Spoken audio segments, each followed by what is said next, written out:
We are going through a crisis. This crisis is gradual, it is silent, but definite, and can be devastating. But we should not worry too much about it, and the reason being, this crisis has solutions, and the solution lies with us. Which means, with our little individual efforts, we can counter the crisis and find the solution. Now, what this crisis is all about? My contention is that slowly but surely, people and peace, they are getting marginalized in the political and policy discourses worldwide. And in the post-truth era, wherein the media should play a key role in terms of representing the well-being of the society, it selectively picks up some issues that are often unreal and fabricated. And the consequence is in the form of different kind of problems that we see in different parts of the world. So my claim is that politics and policy for people and peace is the need of hour. Now you must be wondering why politics is so important. I'm not interested in politics, and I do not belong to any or subscribe to any political ideology. Or maybe worse, I hate politics. And you might be true in your own thoughts. Congratulations. But the fact remains that when you talk about the relationship that exists between policy, politics, and between people, it is not a two-sided cozy love affair for sure. You do not find politics, politics finds you, irrespective of what you do, your field, your occupation, your age, gender, race, ethnicity, anything. It finds you. It influences your social and individual behavior from the boardroom to bedroom, from the cradle to graveyard, even before you are born until you are dead.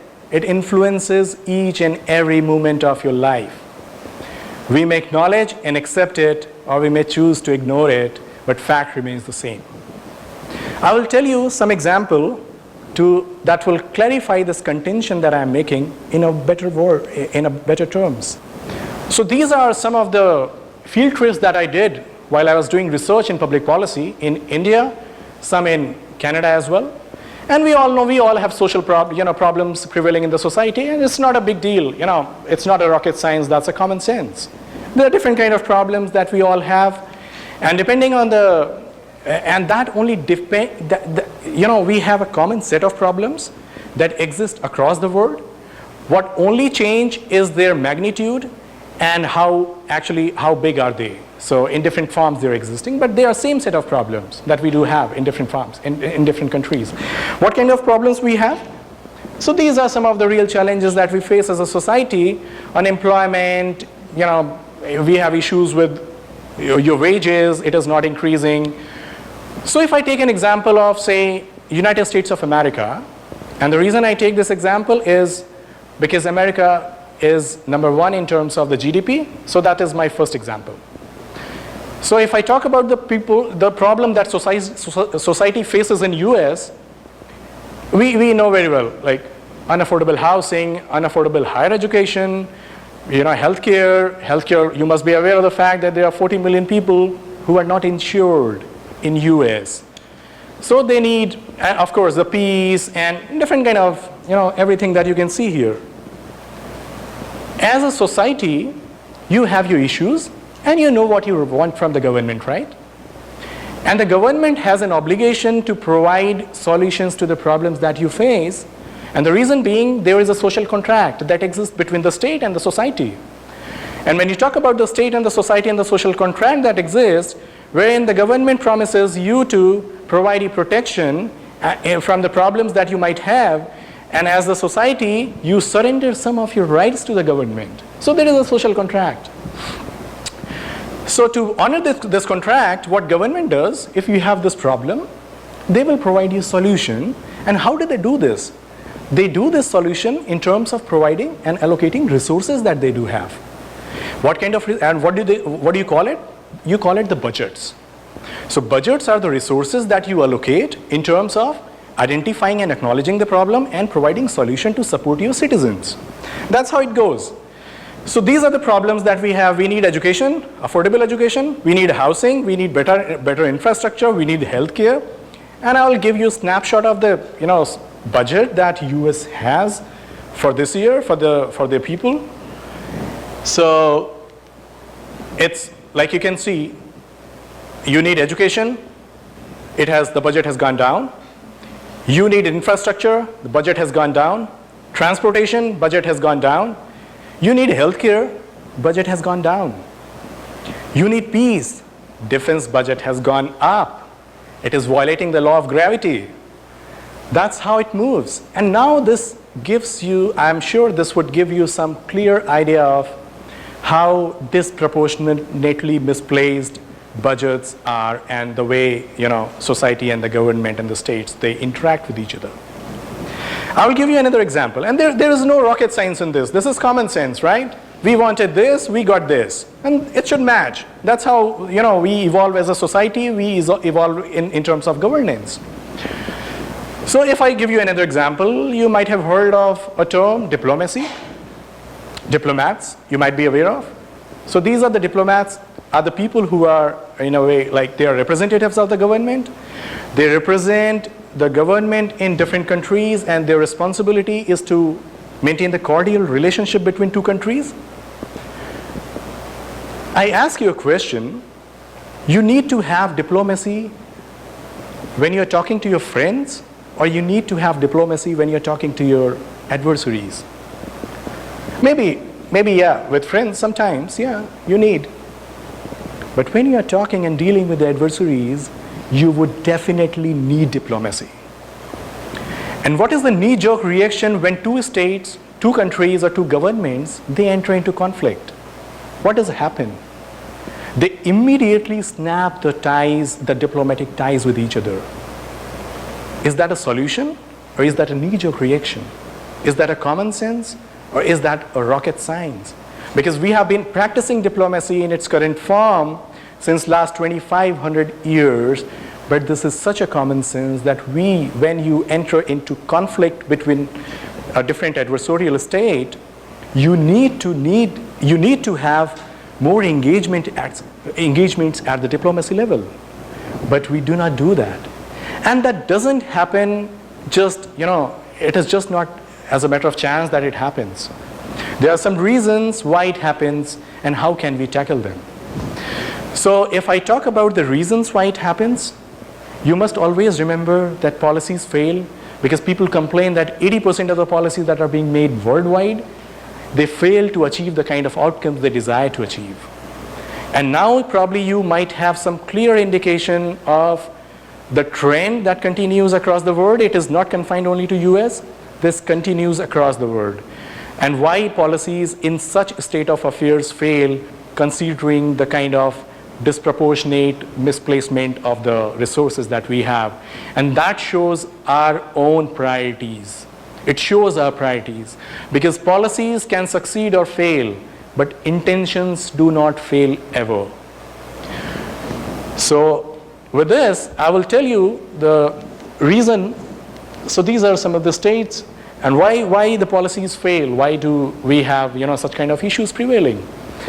So there are three real equations of life. These three real equations they are socio-economic, political, bio and chemical as well, I would say. And these equations are, when you combine politics and policy, what does it give to? What does it make? Boom, power. It makes power. And power has a purpose. Good, bad, or ugly, it has a purpose. And your purpose is being decided by the kind of values that you carry. And one of the most primitive form of values that human beings carry is the innate desire to dominate other human being. That's the most innate desire. And when you add this power to that value, what does it give rise to? It gives rise to genie. What this genie is all about, I will tell you soon. And when you add this genie to the media management in the current world, it actually leads to a state when we can term it as the death of democracy. And that is something which is bothering not only me, a lot of people that I was talking about. What is this genie? This genie is greed, injustice, neglect, and indifference on the part of the policymakers. And you have already seen how it works. So, and historically there is also a reason. You might be wondering, and you might be thinking that Parliament is the official representative of the people, but historical evolution, if you talk about for the Parliament, it has never represented people, it has always represented property. And recently you must have seen the Paradise Papers, the Panama Papers, and all these papers that proves this phenomena so well. Now how can we tackle this problem? That's the real problem, that's the real issue. How can we provide the solution to this? So morally, which is something which doesn't exist so well in the governance world, there are two great leaders who have given great cues in terms of what policymakers and the world leaders do when they formulate policies. One was given by Mahatma Gandhi, when he said, we have enough on this earth, we have enough for everyone's need, but we do not have enough for everyone's greed. And there is another person, Dr. Martin Luther King Jr., another great leader. He said something really interesting. He said that injustice anywhere is a threat to justice everywhere. So if you combine these two cues and you replicate, you try to add it to any of the problems, socio-economic, political problems, you will find solutions only if you are morally correct. If not, because there is no perfect system that exists in this world, and hence we evolve gradually. So when we evolve, we need to find our own genie to counter the bad genie. Our own genie is the good genie that is required to counter the bad genie of greed and indifference and everything that you have seen. And how do you find the magic lamp with this genie? You have to rub it, right? And what do you do? How do you find this genie? You have to find some ways to to find something that can counter the genie which is existing, which is a bad genie. And that genie is technology. Why? Because we do have a need, and when we do have a need, we have we need to provide some. Often I have heard that. Right from the beginning, I've heard that necessity is the mother of invention. And I was wondering, who's the father? And later on, recently, I realized the father of the invention and our genie, it is one and the same, and it is the technology that can help us. Why technology? It is technology for us because technology is secular, technology is precise, it is trustworthy, very powerful, it is specific. You can measure the inputs, outputs really well, and hence we need something like technology to change the governance model like it has never been changed in the last 250 years, because the governance and the political infrastructure has not changed in the past 250 years. We have been operating in the same way, so we need technology. These are the ways, these are the reasons why you need it, and probably there will be a time soon in the world when you will see this technology is changing the governance and the world like never before. And there are certain predictions that in next 3 years by 2020, the technology and world will be changed the way it has not changed in last 100 years.